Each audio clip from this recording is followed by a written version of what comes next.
Hey everybody. I wanted to share something that's really been on my heart about trusting the Lord for our finances. If you're in a place where you are really concerned about the future of your finances, maybe you're kind of doing okay right now, but you're afraid it's going to get worse, or you're just smack dab in the middle of bad. I've been there, we've been there. And I just wanted to share some things that the Lord taught me through what we went through.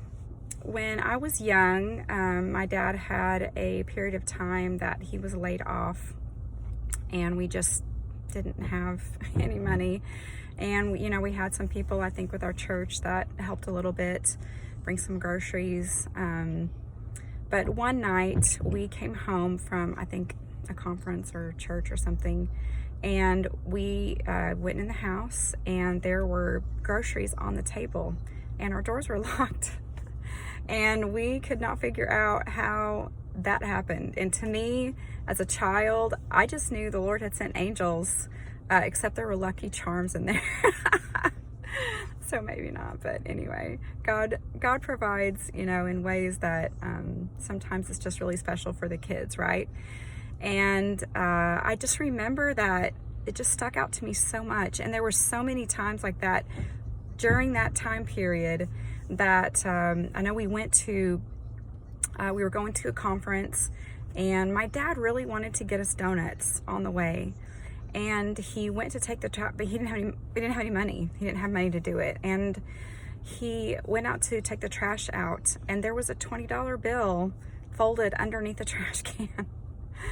So he was able to get us donuts, on the way. And to me, those are just those precious Papa gifts, that do we really need to spend $20 on? He probably didn't spend $20 back then, but, it was probably enough to put some gas in the car and, maybe get a gallon of milk on the way home and get us some donuts.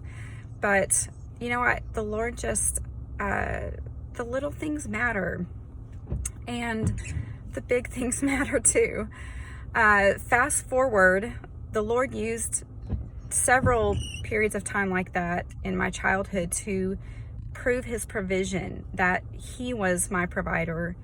And so when Brian and I went through the 2008 housing market crash, then we lost everything pretty much. We lost all the houses that we had on the market. We lost our own house several months. A year later, we lost our lake house, which many of you from years ago know about that precious place.